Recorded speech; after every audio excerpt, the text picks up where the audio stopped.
चलो क्वेश्चन पर, ठीक, यहाँ 10 kg, यहाँ 20 kg बेटा, यहाँ केवल 10 kg और यहाँ 10 और ये भी 10 और यहाँ का म्यू 0.2, यहाँ का भी म्यू 0.2। इस बार एक्सेलरेशन भी निकालना है और यहाँ का टेंशन भी निकालना है। ये पहला क्वेश्चन। चलिए नेक्स्ट क्वेश्चन की तरफ। इसमें क्या निकालना है? Find the acceleration and tension in string. दूसरा क्वेश्चन, यहाँ 10 kg ब्लॉक, यहाँ 20 kg ब्लॉक, क्यों बेटा? और इसका भी म्यू 0.5, यहाँ भी mu 0.5। Find the acceleration and tension in string. Third question, ये एंगल 53 डिग्री ही है, म्यू 0.2 और यहाँ भी म्यू 0.2। इसमें भी एक्सेलरेशन और टेंशन चाहिए। इसको कर दो आप 40 kg, इसको कर दो 20 kg। अब तो data change. A few minutes later. अब बताओ ये 20 प्लस 10 क्या 30 kg हुआ कि नहीं बेटा? इधर कितने फोर्स से खींच रहा है ये? 300। और इधर कितने फोर्स से खींचा बेटा? 300 माइनस 100 कर देंगे, सीधा सीधा सोचें तो एक्चुअल में नेट ये इधर की तरफ खींच रहा है 200 से। अब देख लो कि भाई लिमिटिंग फ्रिक्शन से ज्यादा है कि कम। लिमिटिंग फ्रिक्शन देखोगे तो यहाँ 100 into 0.2 20 और यहाँ 20 मतलब 40। कम नहीं, बहुत कम है लिमिटिंग। इसका मतलब ये चल देगा। यदि म्यू के दिया तो म्यू के का यूज करते हैं, लेकिन म्यू दिया है मतलब म्यू एस म्यू के सेम। इसका तो ये क्वेश्चन में एक्सेलरेशन तो हम डायरेक्ट सोच सकते थे, हाँ या ना बेटा? क्या कहते हैं ये 300 minus 100, 300 minus 100 200 minus total friction kinetic और ये हो जाएगा minus 40 by total mass. Total mass कितना हो गया बेटा? 30 40 50 60। क्या ये कितना है बेटा? 160 बाई 60 हो गया और ये काटेंगे तो 8/3 मीटर पर सेकेंड स्क्वायर। कितने लोग का ये सही था? 8/3। वेरी गुड, लगभग लगभग गाड़ी पकड़े हैं। 8/3 आ गया। अब टेंशन निकालना था, वो भी टेंशन यहाँ निकालना था बेटा। यहाँ निकालने के लिए अब हमें फ्री बॉडी डायग्राम का तो यूज करना ही पड़ेगा। किधर से बनाना चाहते हैं? इधर से चले या इधर से चले? इधर से आसान लग रहा है तो पहले समझ जाओ। यहाँ T1 टेंशन होगा बेटा, ये जहां इधर रहा है तो फ्रिक्शन 20 इधर बनेगा। इक्वेशन कैसे बनता है भाई? नेट फोर्स बराबर ma। यहाँ कितना है? T आगे है और पीछे क्या क्या रह गया? T1 minus 20 equal to 10a। ये T1 तो यदि पुली फिक्स है तो ये भी T1 होगा। स्मूथ और फिक्स पुली है तो ये भी T1 होगा। और ये T1 ऊपर जा रहा है तो इसका इक्वेशन बनेगा T1 minus 100 equal to 10a। क्या जोड़ देंगे तो T1 कट गया कि नहीं भाई? तुरंत आंसर क्या आ गया? देखो इक्वेशन क्या बन गया? T minus 120 equal to 20a। a का वैल्यू 8/3। बड़े आराम से लिख सकते हैं T minus 120 equal to 160/3। T equal to 160/3 plus 120 हो गया, जो हमारे हिसाब से 360 प्लस 160 कर दो 520 आ गया। क्या बेटा? 520/3 न्यूटन। चलिए इस क्वेश्चन को लगाएंगे सब लोग। क्या था बेटा? यहाँ पर तो ध्यान देना होगा पहले कि खींचने वाला फोर्स कितना है। क्या लगता है इधर खींचने वाला फोर्स 10g sin 53 है कि नहीं? और sin 53 पॉइंट, तो ये कितना हो गया यहाँ पर भाई बेटो? 80 आ गया बेटा। क्लियर है? या 80 खींचने वाला यहाँ का फ्रिक्शन, ये नीचे निकालो इधर, ये 60। क्या यहाँ फ्रिक्शन 30 हुआ कि नहीं बेटा? और यहाँ का फ्रिक्शन 100 हो गया, 100 और प्लस 30 130, और इधर खींचने वाला फोर्स कितना है 80। क्या ब्लॉक मूव करेगा? लगाए थे कि नहीं? हाँ, ब्लॉक मूव नहीं किया तो पहला काम एक्सीलरेशन क्या हो गया? कुछ लगाने नहीं पड़ा तो। और टेंशन किसके बराबर हो जाएगा? 80 के ही बराबर नहीं, देखना पड़ेगा। ये 80 है और यहाँ फ्रिक्शन कितना लग रहा है बेटा? जल्दी से बताओ। फ्रिक्शन 30, और ये T रुका हुआ है, तभी रुका हुआ है। अरे रस्सी काट दो तो भागेगा, मतलब फ्रिक्शन अपना पूरा वैल्यू लग गया। तो यहाँ लिखोगे T इक्वल टू क्या लिखो? T प्लस 30 इक्वल टू 80, तो T इक्वल टू 50 न्यूटन। अच्छा जानो ये टेंशन 50 तो ये टेंशन भी 50 है, और यहाँ का फ्रिक्शन पूछे तो यहाँ का फ्रिक्शन। अच्छा एक क्वेश्चन ये भी बन सकता है, एक ही क्वेश्चन में सब आ जाता है। बोल देता बताओ यहाँ का इस ब्लॉक और इस सरफेस के बीच फ्रिक्शन फोर्स क्या है? तुम्हें सब निकालना पड़ता, तुम्हें टेंशन भी निकालना पड़ता, फ्रिक्शन फोर्स भी बैलेंस भी करना पड़ता, और फ्रिक्शन फोर्स कितना हो गया? 50 न्यूटन। एक क्वेश्चन में सब निकलवा देते। समझ रहे हो? यहाँ का तो फ्रिक्शन पूरा लग जाएगा 30, क्योंकि तो भागने वाला है तो पूरा लग गया, लेकिन यहाँ पर फ्रिक्शन केवल कितना लग गया? 50 न्यूटन। क्या बेटा इसको लगा लोगे सब लोग? यहाँ बताओ यहाँ क्या लगेगा? 40G sin 53 sin 53 0.8 40 into 0.8, क्या ये कितना होगा? हाँ ये 400 है ना? हाँ 40 बोले। अब इधर कितना आएगा बेटा जल्दी से बताओ? 400 into cos 53 240। Very good. यहाँ का नॉर्मल रिएक्शन फोर्स 200। अब बताओ इसको खींचने वाला फोर्स कितना है? 320 है कि नहीं? कोई दिक्कत है क्या बेटा? इसको खींचने वाला फोर्स कितना है? 320। अब बताओ जल्दी से यहाँ का फ्रिक्शन 240 into 0.2, सॉरी ये 48 हो गया, और यहाँ देखो 200 into 0.2 40। क्या सबको समझ में आ रहा है कि टोटल फ्रिक्शन जो लिमिटिंग है वो 88 है? वैसे यहाँ म्यू ही लिखा है तो लिमिटिंग बोले या काइनेटिक बोले दोनों वैल्यू सेम है, और ये 320 88 से बहुत ज्यादा है। 320 ज्यादा है ना? तो स्लिप करेगा तो एक्सीलरेशन निकल आएगा कि नहीं सब लोग का? Acceleration A equal to 320 minus 88, 320 minus 88 by total mass. क्या टोटल मास 60 हुआ कि नहीं बेटा? अब इसको सॉल्व कर लो। ये 10 में से 8 गया, कितना आ गया? 2। 11 में से 8 गया 3। बोलो सही जा रहा है ना? 232 बाई 60 लगा लेना आप सब। काट सकते हो भाई, कभी कटेगा ये? अरे 58 हो गया मीटर पर सेकेंड। आया कि नहीं सब लोग? आएंगे। अच्छा अभी क्या आया? एक्सीलरेशन आ गया। क्या टेंशन निकल सकता है कि नहीं? अब टेंशन के लिए इक्वेशन बनाओ, इधर से इक्वेशन बनाना आसान है, और यहाँ का फ्रिक्शन सब लोगों को पता ही है 40 है। इक्वेशन क्या बनेगा? T माइनस 40 इक्वल टू बेटा 20 इंटू 58 बाई 50। 5 से काट दो 4 और ये 3 आ गया बेटा। T इक्वल टू 40 प्लस क्या 58 इंटू 4 कर लोगे कि नहीं? कितना आएगा? 2 बाई 3, और ये ले आओ 120 हो गया। 120 का मतलब हो गया 352 बाई। आया था कि नहीं? चलिए इतना काम हो गया सबका। अब नेक्स्ट क्वेश्चन देखोगे अच्छे से लगाना। 53 इधर 37 डिग्री, देखने में उल्टा लग रहा है ये समझ बना लेना। इधर 5 kg का ब्लॉक, इधर 10 kg का ब्लॉक, और म्यू दे रहा है 0.5, यहां भी म्यू 0.5, यहां ब्लॉक ए, यहां ब्लॉक बी।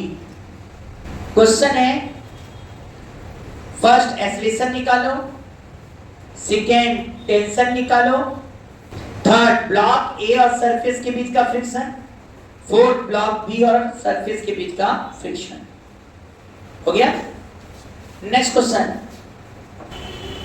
ये एंगल अभी भी 53 देने हैं और ये एंगल 37 डिग्री, ये दे दिया 20 kg, यहां mu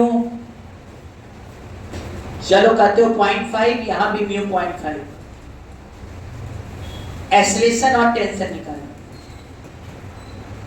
A few minutes later. पहले हम लोग कंसेप्चुअली सीखते हैं। पहले ये चेक किया करो कि ये चलेगा कि, सबसे बड़ी समस्या थी। बताओ इधर कितना फोर्स लग रहा है, 10G sin 37 मतलब 60, निसंदेह इधर 80, इधर नॉर्मल रिएक्शन फोर्स N2 दे दो, इधर 5G sin 53 कितना कितना बेटा 40, इधर ये नॉर्मल कांटेक्ट फोर्स।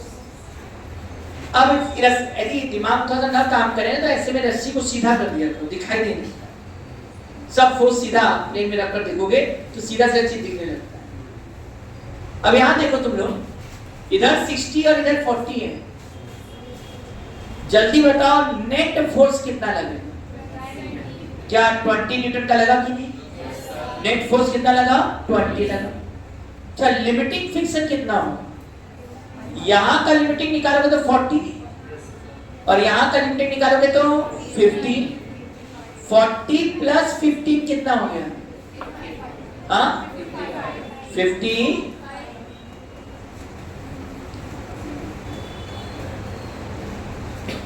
इसका लिमिटिंग टोटल फ्रिक्शन 55 न्यूटन और जो खींचने वाला फोर्स है वो कितना रह गया है? 20 रह गया। क्या मूव कर पाएगा? टोटल फ्रिक्शन लग रहा है 55 न्यूटन और खींचने वाला फोर्स जो है वो क्या है बेटा? 20 न्यूटन है, नेट फोर्स जो खींच रहा है। इसका मतलब है दोनों ब्लॉक मूव नहीं करेंगे और इस केस में हंसते हुए बोल सकते हो एक्सेलरेशन। अब टेंशन निकालते समय थोड़ा अलर्ट हो जाइए, यह देखना होगा टेंशन हम किधर से निकालें, इस साइड से कि इस साइड से। क्योंकto इस क्वेश्चन में ध्यान से पूछा जाए, यदि ये रस्सी हम काट दे दोनों तरफ तो दोनों तरफ ये नीचे भागने का प्रयास कर रहे हैं और वैसे भी tan थीटा का वैल्यू म्यू से ज्यादा है तो नीचे जाएगा, रस्सी नहीं रहेगा। और tan 53 4/3 होता है, जो 0.5 से ज्यादा, तो ये भी नीचे जाने का प्रयास कर रहा है, ये भी नीचे जाने का प्रयास कर रहा है और दोनों धक्का मुक्की किए और एक्सेलरेशन 0 है, ये कंफर्म है कि भाई सही है ना? किसी एक में फ्रिक्शन फोर्स लिमिटिंग वैल्यू लगेगा और किसी एक में नहीं लगेगा क्योंकि एक में तेज भाग रहा है। अब क्या समझना, यहां पर भी आपने रस्सी काट दिया है तो ये भाग रहा है कि भागता तो कितने फोर्स से भागता? ये 40 है और ये 32.5 करें तो ये 15 आ जाएगा। शायद ये 25 न्यूटन से भागने का प्रयास कर रहा है, हम 25 न्यूटन से भागेंगे भाई। ये वाला 60 है और ये 0.5 into 80 कर दो, 40 आ गया। 60 - 40 कर दी, रस्सी ना बांधते तो ये 20 न्यूटन से भागता, ये 25 न्यूटन से भागता, भले 5 kg है तो ये भाग रहा है 25, ज्यादा से भागता है, ज्यादा फोर्स से भागता। मतलब इसको रोकने के लिए हमको ज्यादा प्रयास करना पड़ेगा, ये रुकेगा तो ये अपने, तो इसको तो 20 न्यूटन पे रुक रहा है, एक्स्ट्रा 20 न्यूटन, लेकिन इसको 25 न्यूटन। इसका मतलब है ऐसे केस में जिधर नेट फोर्स ज्यादा होता है, ये नहीं कि 40-60 टेके से इधर जाए, नेट ये भागेगा 25 से, ये भागेगा 20 से, तो यहां फ्रिक्शन पूरा लगेगा और यहां से टेंशन बैलेंस करके निकालेंगे। 25 हो गया, ये कितना हो गया? 40। अब बताओ टेंशन कितना आना चाहिए? क्या टेंशन 15 न्यूटन आएगा कि नहीं बेटा? क्योंकि एक्सेलरेशन 0 है, अब यहाँ लिमिटिंग फ्रिक्शन लग गया है क्योंकि ये तेज भाग रहा है, तो भाई जी अब रस्सी से जोड़ोगे, तेज भागेगा तो इधर भागने का प्रयास कर रहा है, तो इसको रोकने के लिए फ्रिक्शन पूरा वैल्यू लगा दिया। हाँ 15 जो है वही लगाओगे, 15। क्या लग गया फ्रिक्शन? 15 ही है ना? हाँ, तो यहाँ पर टेंशन कितना आ गया बेटा? 25। सॉरी, टेंशन वाली टेंशन कितना आ गया? 25 न्यूटन। यहाँ का टेंशन 25, सर इधर ये 60 और एक्सेलरेशन 0 है, तो फ्रिक्शन इधर कितना होना चाहिए बेटा? इधर का फ्रिक्शन निकालेंगे तो कितना आ जाएगा? 60 में से 25 घटा दो, 35। यहाँ फ्रिक्शन 35। कैसे किया पहले समझो। पहले तो ये देखना कि एक्सेलरेशन पूछता है ज्यादा, वो लोग तुरंत बता लोगे।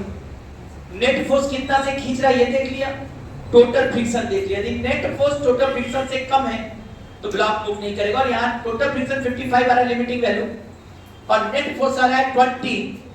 सर ये नहीं चल पाएगा। अब नहीं चल पाया तो देखा जाए क्या फ्रिक्शन कहां पूरा ताकत से रोकेगा फ्रिक्शन, और कहां पूरा ताकत नहीं लगा। क्यों चल नहीं रहा है तो मतलब कहीं ना कहीं फ्रिक्शन को ओवरकम नहीं कर पाया। समझ में आ रहा है कि दोनों की नेचर भागने का है। तो ऐसे में देखना होगा कौन तेज भागने का नेचर है। इसका तेज भागने का नेचर है, तो ये 25 न्यूटन से भागेगा, ये 15 न्यूटन से भागेगा। रस्सी काटा जाए तो रस्सी जैसे ही छोड़ोगे तो झटका इधर की तरफ रहेगा। इसका इधर जाने की टेंडेंसी, तो यहाँ का फ्रिक्शन पूरा लगेगा 15 का 15। और जब पूरा 15 फ्रिक्शन लगा रहे हैं यहाँ पर, तो सुन रहे हो ना, तो यहाँ का टेंशन कितना आ गया? 25। अब ये 25 टेंशन और इधर कितना है? 60, और ये चल नहीं रहा है तो फ्रिक्शन कितना लगेगा इधर? 35 तो नहीं चलेगा। ये 35 लिमिट के अंदर है, याद है ना? मैक्सिमम इसका 40 है। मतलब इस पर तो पूरा लिमिटिंग लगा, लेकिन इस पर पूरा लिमिटिंग नहीं लगा। जो 35 न्यूटन में ही ये क्या हो गया? बैलेंस हो गया। तो इस पर लगने वाला फ्रिक्शन फोर्स 15 न्यूटन, जबकि बी पर लगने वाला फ्रिक्शन फोर्स 35। तो किस पर लिमिटिंग लगाया जा रहा है? जब दोनों भागने लगे तो लिमिटिंग उधर लगाना है जो तेज भाग रहा है। मतलब पूरा फ्रिक्शन लग जाएगा काइनेटिक, अरे स्टैटिक पूरा लगाएंगे। किधर लगाएंगे? जो उसके अंदर तेज जाने की टेंडेंसी है। तब इसको ना रोकने के लिए परेशान होगा, और इसको रोकेगा तो यहाँ टेंशन कितना चाहिए? 25 चाहिए। अब ये रुक गया तो ये रुक जाएगा। अब ये 25 से है, ये 60 है, इसको केवल 35 चाहिए, और लिमिट 40 है, दे सकता है। ये मूव नहीं आएगा कि नहीं? सब बात समझा दी। इसमें करना कम और जानना ज्यादा था। अब इस क्वेश्चन सबका ध्यान है, इधर होगा 20g sin 53, sin 53.8। बताओ 200 इंटू 0.8 कितना आ जाएगा? 160। इधर 160 कंपोनेंट होने आएगा कि नहीं? अब बताओ इधर कितना आएगा? कितना आएगा? 120। 120 सही है ना? अब ये N1 हो गया। अब बताओ इधर कितना आएगा? आवाज नहीं है। इधर 30 आ गया। इधर कितना आएगा? अब ये बताओ ये चलेगा कि नहीं चलेगा? ये मूव करेगा या नहीं? एक्सेलरेशन आएगा कि नहीं? करेगा। कैसे पहचान रहे हो करेगा? पहले देखोगे ये 160 है और ये 30 है, घटाए तो कितना आ गया? घटाने पर 130 आ रहा है, 130 आ रहा है। क्या 130 आया था सबका? अच्छा 130 तो ये आया नेट फोर्स। यहाँ का लिमिटिंग निकालिए 120 into 0.5, क्या 60 है कि नहीं बेटा? और यहाँ का 40 into 0.5, 20। और जो लोग नियम से लगाएंगे कि मान लिया इधर एक्सेलरेशन है, फिर इसका एक्सेलरेशन इधर है, नेट फोर्स इधर लगा के हमें करके सॉल्व करेंगे, उनका ये नेगेटिव आ जाएगा। ये नेगेटिव मैंने कहा था दो बातें हैं, सॉरी इसमें नहीं, इसमें तो ये सही आएगा। इधर तो क्वेश्चन इस वाले क्वेश्चनों में होगा। इंटरनल क्वेश्चन में जिसमें ऐसे घबरा रहा है, जीरो हो रहा है, उसमें लोग नियम से लगाओगे तो ये नेगेटिव आएगा।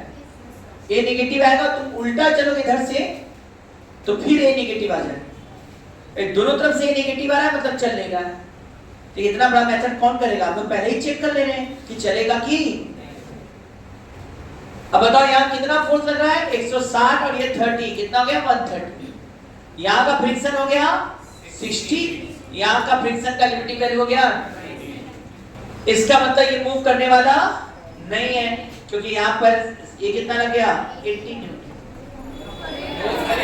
मूव करेगा, इसका मतलब ये मूव कर गया, क्योंकि 130 न्यूटन है टोटल फोर्स और फ्रिक्शन टोटल कितना है 80। सर नेट फोर्स ज्यादा है तो ब्लॉक मूव करेगा। जब ब्लॉक मूव कर गया तो एक्सीलरेशन निकाल लो। क्या होगा एक्सीलरेशन, जल्दी से बोलो। 130 माइनस 80, 130 माइनस 80। अरे net force minus total kinetic friction upon total mass. Total mass कितना बेटा 130 माइनस 80 कितना है 50 है। सही बोल रहे हो। अरे एक्सीलरेशन बड़ा अच्छा आ गया 2 मीटर पर सेकेंड स्क्वायर। अब एक्सीलरेशन आएगा तो टेंशन आ सकता है कि नहीं। टेंशन निकालने के लिए किसी एक तरफ का सहारा ले। चलो मेरा मन कर रहा है इधर से सहारा ले लें, तो जल्दी से बताओ क्या इधर से लें कि इधर से लें। इधर से लेते हैं, क्योंकि ये ऊपर जा रहा होगा ना, ये इधर जा रहा है। इधर को T आ गया और इधर कितना आ गया था फ्रिक्शन, आपने बताया था हमें फ्रिक्शन कितना बेटा ये 20। ये इधर जा रहा है, ये इधर की तरफ है, तो एक्सीलरेशन इधर है तो नेट फोर्स भी इधर ही होगा। तो इधर में से इधर का फोर्स घटाएंगे। याद रहे बता रहे जिधर एक्सीलरेशन होता उधर ही। ये क्या लिखोगे T माइनस 30 माइनस 20। क्या T माइनस 50 हुआ कि नहीं भाई, इक्वल टू 5 इंटू ए का वैल्यू 2 है, तो T बराबर क्या 60 न्यूटन आया है कि नहीं। इधर से निकालोगे भी 60 आएगा, जो लोग इधर से भी निकालेंगे उनका भी 60 आना चाहिए। क्या इधर से भी निकाल के दिखा रहे क्या, आया था ना। वो 160 इधर बनाएंगे, टेंशन ऊपर बनाएंगे, इधर का फ्रिक्शन 60 बनाएंगे। वो ऐसे लिखेंगे 160 minus T minus 60 equal to 20 into 2 40। 160 minus 60 हो जाएगा 100 minus T equal to 40। T equal to क्या आ गया बेटा 60। इससे भी वही आएगा। अगला क्वेश्चन देंगे, लगाई दोगे तुम लोग। ये 30 डिग्री है बेटा, ये 37 डिग्री है, ये 10 केजी का ब्लॉक और ये है 5 केजी का ब्लॉक, ठीक है। यहां म्यू है 0.6 और यहां म्यू है 0.8। एक्सीलरेशन बताना है, टेंशन बताना है स्ट्रिंग में, और ए और बी ब्लॉक पर फ्रिक्शन फोर्स बताना है। ये पहला क्वेश्चन। अब आइए दूसरा क्वेश्चन हमारे स्टूडेंट लगाएं। ये ब्लॉक है बेटा कैपिटल एम मास का है, नीचे का सरफेस स्मूथ, इसको ब्लॉक ए दो। यहां एक ब्लॉक इससे टच करा के रखा गया है जिसका मास स्मॉल एम है, ब्लॉक बी है, इसके बीच का फ्रिक्शन कोएफिशिएंट म्यू है। इसके और इसके बीच का फ्रिक्शन कोएफिशिएंट म्यू है, मास स्मॉल एम, ये कैपिटल एम, यहां से धक्का दिया जाएगा। लिखिएगा what is the minimum acceleration of block A so that block B does not slip. Block B does not slip. A का मिनिमम एक्सीलरेशन क्या दे कि ब्लॉक B स्लीप। पहला क्वेश्चन हुआ, ये आया हुआ क्वेश्चन आपके एग्जाम में। दूसरा, what is the minimum value of F in horizontal direction on block A? What is the minimum value of F in horizontal direction on block A so that block B does not slip? So that block B does not slip. A few minutes later. क्यों नहीं दिमाग में ये गया कि sir क्या इन दोनों के अंदर स्लीप करने की टेंडेंसी है कि नहीं? जब का तो काहे को परेशान हो। यहाँ देखो ये 30 है, यहाँ म्यू 0.6 है, 10 30 का वैल्यू आता है 1/√3। 1/√3 मतलब √3/3 मतलब 1.732/3। करीब करीब यदि देखें तो 0.57 समथिंग आएगा, मान लो थोड़ा अप्रोक्सीमेटली रखो 0.58। असल म्यू 0.6 है, म्यू ज्यादा है tan थीटा से, इसका मतलब रस्सी काट भी देंगे तो ये ब्लॉक स्लीप, रस्सी काट भी देंगे तो भी ब्लॉक स्लीप, ये रुका, क्योंकि फ्रिक्शन से ज्यादा होगा तब ना चलेगा। अभी तक जितने क्वेश्चन थे सब में ऐसी कहानी थी, तब सोच रहे थे, देख रहे थे, जिसमें काट दो तो ये स्लीप करने लग रहा था। और इधर 37 tan 37 3/4 है, मतलब 0.75। यहां म्यू 0.8 दिया है, यह म्यू भी tan थीटा से ज्यादा है। सर आप रस्सी लगाओ या ना लगाओ, यह स्लीप नहीं करेगा, क्योंकि फ्रिक्शन ही दोनों तरफ से ओवरकम नहीं है। एक तरफ से भी ओवरकम होता तो मानते उधर से खींच सकता था।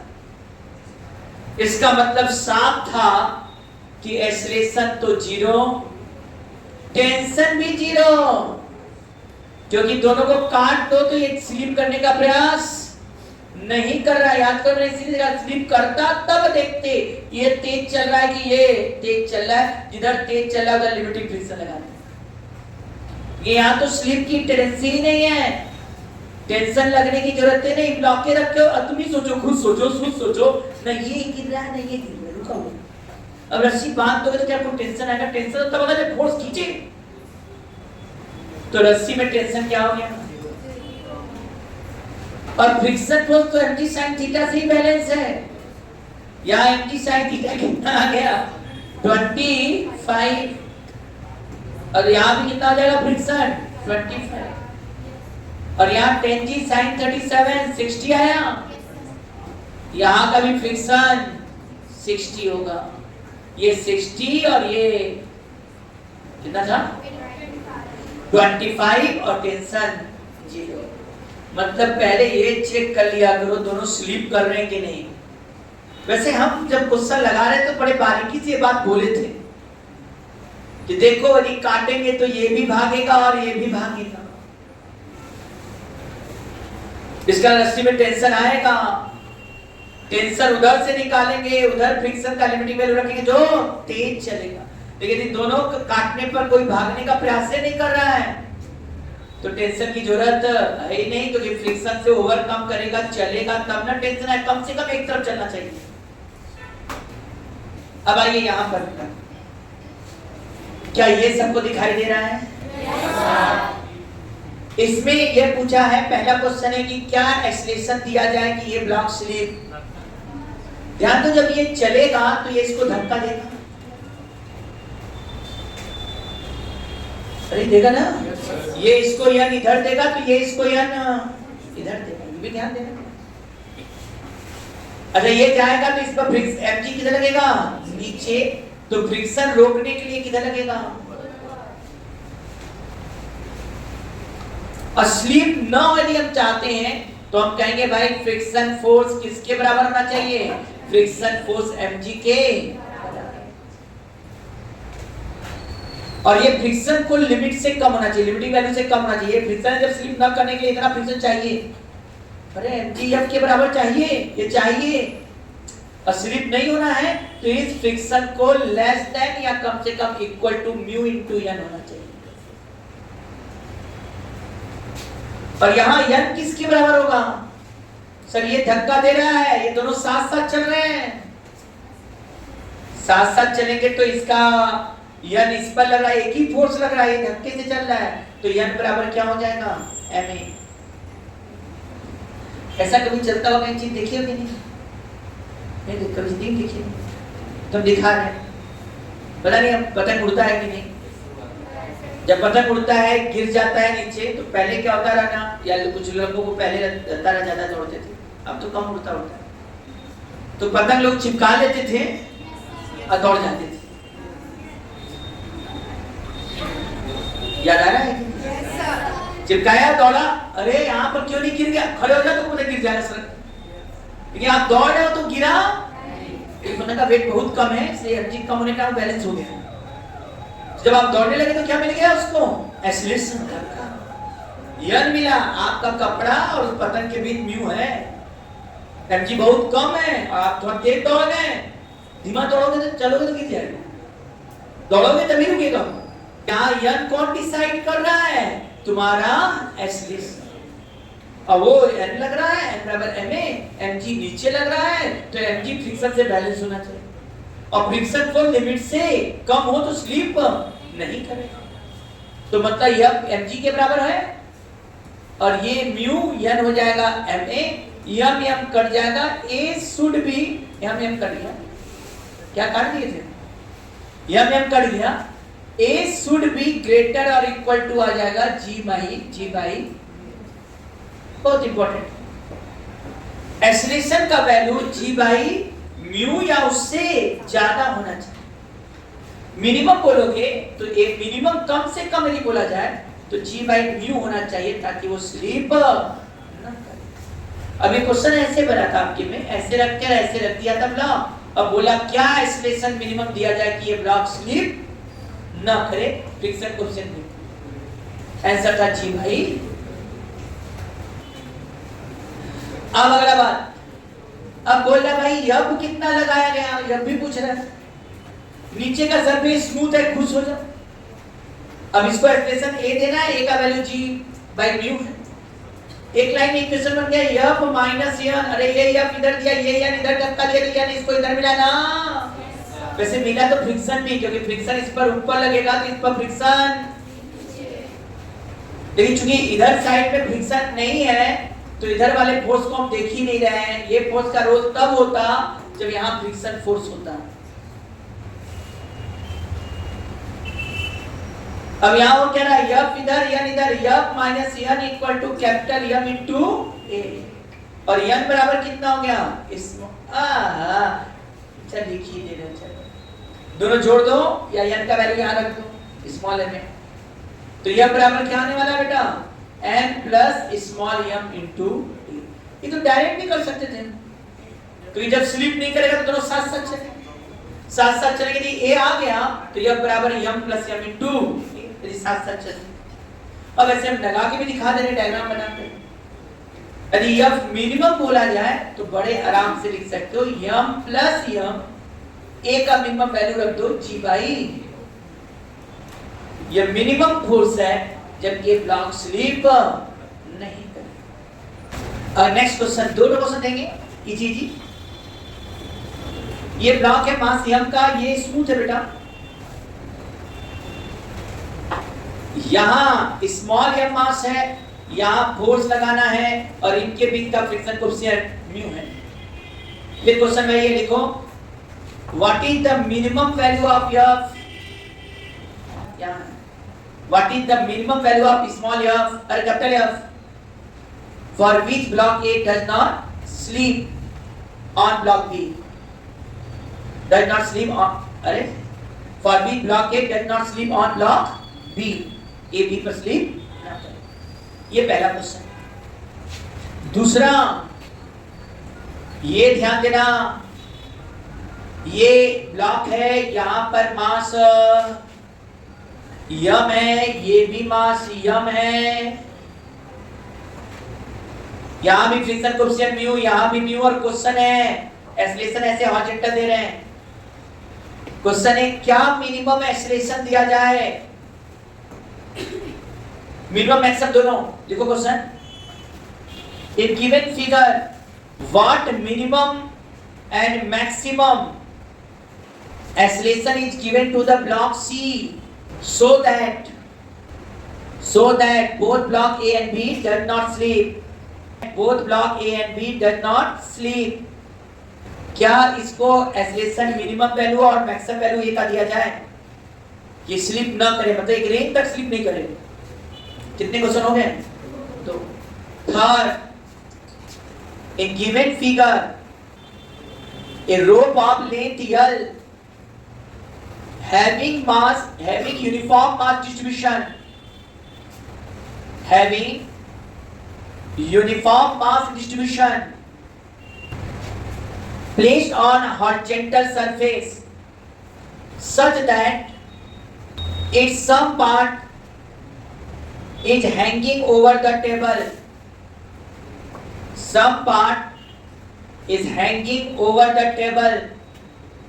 Friction coefficient between rope and horizontal table is mu.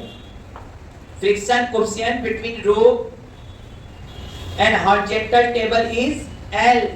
What is the maximum hanging length over the table so that rope does not slip? So that rope does not slip. A few minutes later.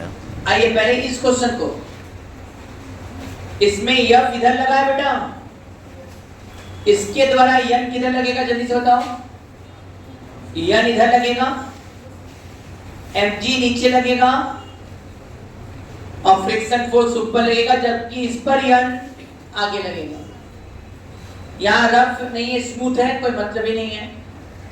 हाँ ये ध्यान दीजिएगा, ये friction ऊपर तो इसका friction नीचे। मान लो डायग्राम बनाना तो पूरा बना दो, mg और ये वाला n1। अब इक्वेशन बनाना है तो इस वाले के लिए इक्वेशन होगा f आगे n पीछे। तो इसका इक्वेशन हम लोग को दिख रहा है f minus n equal to small ma, जबकि फ्रिक्शन फोर्स स्लिप न होने के लिए mg के बराबर है। और यहां इस पर n इधर लग रहा है, इधर का तो फोर्स बैलेंस हो जाएगा। तो यहां लिख सकते हैं n equal to capital Ma। अब बोलोगे फ्रिक्शन यदि स्लिप नहीं होना चाहते हैं तो चाहेंगे कि फ्रिक्शन का वैल्यू कम हो, किससे? म्यू इंटू n से। फ्रिक्शन mg है, ये कम हो म्यू इंटू n कैपिटल में। शायद बोल रहा है a का वैल्यू ग्रेटर और less than small mg upon mu m होना चाहिए। एक तो आंसर यही आ गया। a का मिनिमम वैल्यू कितना चाहिए? Small mg upon mu capital m होना चाहिए। अब बताओ n बराबर कैपिटल m यहां रखते हैं तो f का वैल्यू आ जाएगा कि नहीं भाई? और वैसे भी साथ साथ चले तो एक करके भी देखते तो यही इक्वेशन बनाते हैं, f बराबर m plus small m into a। a का वैल्यू कितना आ गया भाई? a का value mg upon mu m हो गया है। अब इसमें तुम्हारे ऊपर है कि तुम डायग्राम किसके रिस्पेक्ट में बनाना चाहते हो। हमको लग रहा है कि क्यों ना हम लोग c के रिस्पेक्ट में डायग्राम बनाए, ज्यादा समझ में आए। स्लिप नहीं करना, नहीं तो ग्राउंड के रिस्पेक्ट तो ये चल रहा है। हाँ या ना बताओ, बोलो। ग्राउंड के रिस्पेक्ट में क्यों चल रहा है बताओ भाई? ये ए से चल रहा है, स्लिप नहीं कर रहा है तो दोनों साथ साथ चल रहे हैं। तो इसका ए तो इसका भी एक्सप्रेशन ए मानेंगे और इसका भी एक्सप्रेशन ए मानेंगे आगे की तरफ। तो ये भी कर सकते हैं, ग्राउंड के रिस्पेक्ट में भी हम बना सकते हैं। और यदि आप इसके रिस्पेक्ट में बनाएंगे और स्लिप नहीं कर रहा है तो दोनों को मानेंगे रुका हुआ है। तो रुका हुआ मतलब सब तरफ का फोर्स क्या कर देंगे? बैलेंस कर देंगे। अब तुम बताओ किसके रिस्पेक्ट बनाना पसंद कर रहे हो? जी के रिस्पेक्ट। देखो यहाँ mg तो नीचे लग रहा है, एकदम कंफर्म है। टेंशन लगेगा, ये भी कंफर्म हो गया। इस पर टेंशन इधर लगेगा, ये भी कंफर्म हो गया। हाँ इसके द्वारा धक्का n इधर मिलेगा, ये भी कंफर्म है। इसके द्वारा n1 मिलेगा ये भी कंफर्म है। ये mg होगा, ये भी कंफर्म। और इस पर फ्रिक्शन फोर्स इधर लगेगा, वो भी आ जाएगा। और इसके रिस्पेक्ट में जब बनाएंगे तो सीडो फोर्स भी बनाना पड़ेगा, क्योंकि ये नॉन इनर्शियल फ्रेम। इस पर सीडो फोर्स इधर बनेगा और इस पर सीडो फोर्स। एक बात दिख रहा है, यदि mg बड़ा होगा तो ये इसके रिस्पेक्ट में नीचे जाएगा और ये आगे जाएगा। किससे बड़ा हो? mg ma से बड़ा है तो नीचे जाने का प्रयास करेगा तो फ्रिक्शन फोर्स इस पर पीछे होगा। ये कम से कम वाला स्टेशन होगा रोकने के लिए। और यदि a का वैल्यू बहुत बढ़ा दोगे भाई, ma कम है mg ज्यादा है तो ये नीचे जाएगा तो फ्रिक्शन रोकने के लिए ऊपर लगेगा। फ्रिक्शन पूरे ताकत से लग जाए तो मिनिमम ये निकालनी है। लेकिन a का वैल्यू बहुत बढ़ा दे तो क्या ये इधर जाने का प्रयास करेगा कि नहीं? किसके रिस्पेक्ट में? सी के रिस्पेक्ट में। क्योंकि नीचे नहीं भागेगा, लगेगा पीछे जाना। तो सी के रिस्पेक्ट में ये पीछे जाएगा। यदि पीछे जाएगा तो इस पर फ्रिक्शन किधर लगेगा? इधर, और इस पर फ्रिक्शन इधर, और ये मैक्सिमम एक्सटेंशन वाला केस होगा। मतलब हमें क्वेश्चन दो पार्ट में लगाना है, मिनिमम के लिए अलग और मैक्सिमम के लिए। क्योंकि मिनिमम के लिए नीचे जा रहा है, इसको रोक लेना है बस। चल रोकेगा तो पूरा फ्रिक्शन लगा दो। यहाँ फ्रिक्शन कितना आ जाएगा? म्यू इंटू एन, और यहाँ फ्रिक्शन कितना आ जाएगा? म्यू इंटू N1, और इसका n जो है वो ma है, और इसका N1 जो है वो mg है। स्लिप नहीं करे तो नीचे का फोर्स ऊपर के फोर्स से balance, mg equal to t plus mu n। चूंकि मिनिमम है तो पूरा लिमिट ले लिए। लिमिटिंग केस का बात करें तो पूरा लिमिटिंग ले लिए भाई, नीचे नहीं जाए, पूरा फ्रिक्शन लगाओ, कम से कम ये देना पड़े। म्यू पूरा ले लो, यूज करो। और n यहां पर लिख सकते हैं mg equal to t plus mu n के जगह ma। जबकि इस वाले इक्वेशन बनाएंगे तो t इक्वल टू कितना हो गया बेटा? ma plus mu n1, n1 mg है। अब तुम्हारे ऊपर है, या तो t का वैल्यू यहां पुट कर दो और ये निकाल दो, हाँ या ना, या ये कर दो, दोनों तरफ से t को कंपेयर कर दो, दोनों का t निकाल के बराबर कर दो, तभी ये आ जाए। चलो t का वैल्यू ही पुट कर देने यहाँ, mg इक्वल टू, तुम्हारे ऊपर है, t हटाना है बस। t यहाँ रखने क्या आएगा? ma प्लस म्यू mg, और यहाँ प्लस म्यू ma। क्या यम यम यम यम कट गया कि नहीं? क्या निकाला हम लोग को? a ना, तो g वाला टर्म इधर फेंको, क्या आएगा? g माइनस म्यू g, इधर a plus mu a। a का वैल्यू कॉमन निकालो 1 प्लस म्यू, और g कॉमन निकालो 1 माइनस म्यू। मतलब a का मिनिमम वैल्यू क्या आ गया? g 1 minus mu upon 1 plus mu. खेल खत्म। एक्चुअली में असली में इक्वेशन को बैलेंस करना था। इधर mg, इधर t, इधर म्यू n का वैल्यू ma है, तो mg बराबर t प्लस म्यू ma, और इधर t equal to ma plus mu mg।